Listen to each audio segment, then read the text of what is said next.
Hi teachers, my name's Claire and this is How To Book Discussion. So I'm going to take you through a few rudimentary ideas about the book discussion course. Just some basics, how it was designed, what it's designed to do, and how to teach it. So let's start with course design. So how did we design this course? First of all, we took some research into the current materials being used by book discussion teachers here in Pagoda. We asked for all the different branches to send us some materials.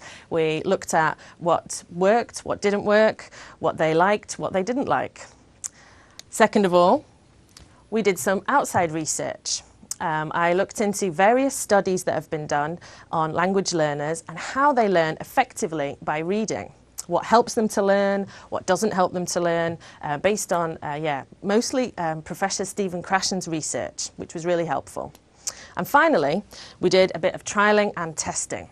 So the first version of the course was rolled out in April, and we just tried out a few basic ideas how we could make improvements, mainly to keep student numbers up, to get more students in, keep them interested, keep them learning. And so we made a few tweaks as the months went on, and finally we came up with the current course design. So let's move on to the research. So what does the research show us helps or doesn't help when it comes to learning by reading? First of all, pressure. I think the most common misconception is that testing will motivate students perhaps to read more, to learn more from the text. Apparently, this doesn't work. So we've taken all testing out of the course. Surprisingly, and kind of good for our course, we found that books that are above students' level are effective learning tools. So this meant that we could take our native level texts and find effective ways to teach them to lower level students, not just advanced levels. So this is great. This broadens out our target market. Finally, this is the bit I love. Enjoyment is everything. The best bit about teaching book discussion is that you get to talk about something you really like, which is books, which I really love. And the more you enjoy it, the more your students will enjoy it, and the more they'll actually learn. So the research tells us. Great. So a few little tips for student work. Little and often is best. So this works great for a 20-hour course that allows them to do a little bit of the book each day spread out over the month. So the design of the course schedule actually helps your students to learn better. Great news. And finally, something that you're probably used to as teachers for any course at all, a relaxed and comfortable atmosphere helps your students learn. So again, low on the pressure, low on the expectation of how much they need to read every lesson, making them feel relaxed and comfortable no matter how much they've read or haven't read, helps them learn better. So, great news. So, let's talk a little bit about the students. One of the main appeals to the book discussion course as it is now, I think, is its mixed appeal. It manages to draw in lots of different students from different areas. But as a teacher, that of course creates some problems. You're dealing with a varied reading experience. Not all students have read books before, especially not full-length novels. Varied ability. As you may well know, the intermediate course runs from 2A level to 2C level, which is quite a broad range, and even bigger, the advanced course runs from 3A all the way up to advanced. So you're really dealing with mixed ability groups, which can be a problem, but the course will help you out. And finally, most surprisingly, what I notice is the desire to read varies a lot. This course is called Book Discussion, so a lot of students come to this course really wanting to focus on discussion. So we've had to make this course in a certain way to allow them to read less and speak more if that's what they're interested in. But it does seem to work well. So, another thing that this course design really focuses on is how to keep your students coming. When I first started teaching book discussion, I noticed that tons of students would sign up in the first couple of lessons, but as the lessons went on, numbers would dwindle quite dramatically, and by the end, we'd have a couple left. So, a few things that I've been practicing and trying out in the course to keep them coming week after week after week. First one is preparation. This course is all about the materials. Native level books can be hard to read for any student, and if you're facing a 2A student, then you've got to make it as easy as possible for them. So decent materials, preparation will really help everybody keep reading and keep enjoying. Next one. This surprisingly increased student rate of staying in the course by a massive percentage, explaining how the learning happens.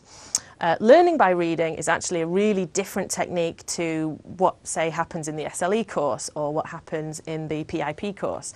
So when you're learning by reading, it really helps to explain the technique and the method in the first lesson, so the students feel comfortable with how the lessons progress and they know what to expect. So it helps them stay in the course, keeps them coming. And finally, varied discussion questions.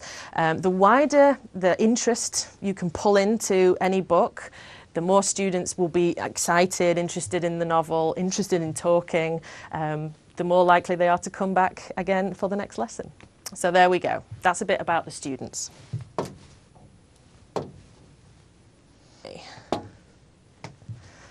The books. So, choosing a book, it's always a problem. It's not an easy task, I won't lie, trying to pick a book which will interest the broadest possible amount of students. Classic or modern, the debate goes on. Classics are better for generating discussion because there's much more sort of like fundamental life issues in there, life lessons. But modern, you know, it's easier for them to relate to. They've got, you know, some kind of reference points, the technology, the fashion. So, a mixture, I'd say. Month on month, keep it different. Classics, then modern. Classics, then modern. Finally, about the book. As a teacher, you've got to know it, you've got to research it, and you've got to love it. This is what it comes down to. If you really love that book and you teach it passionately and are enthusiastic, they're going to be grabbed. It works every time. If you don't really like it, just fake it. That's what I do sometimes if I'm not that into the book. But yeah, just pretend. They won't notice. Okay, last one. I kind of touched on this a little bit before, that this course is two skills, essentially. It's book and it's discussion.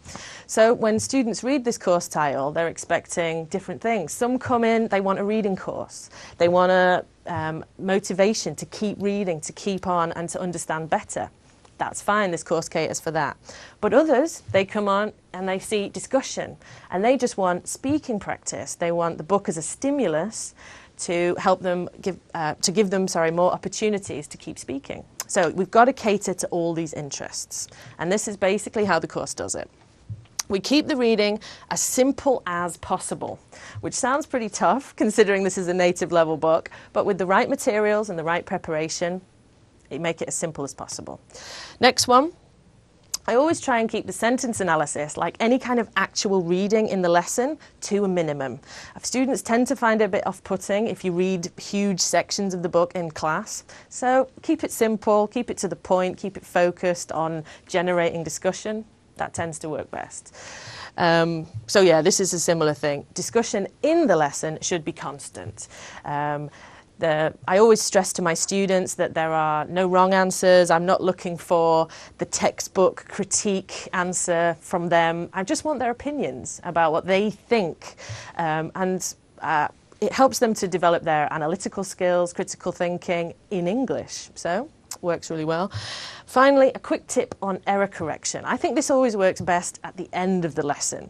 It might sound surprising considering that in SLE and PIP students are very error correction focused, but from the trialling that we've done and the teachers we've spoken to, error correction is actually not that popular. So rather than letting it interrupt the flow of discussion, I tend to keep any error correction, keep making notes on it, save it for the end, review as a sort of final part of the lesson. So there we go, book versus discussion. So that's it so far. This is just a brief introduction. For more information, keep watching and I'll introduce you to the materials. Bye bye.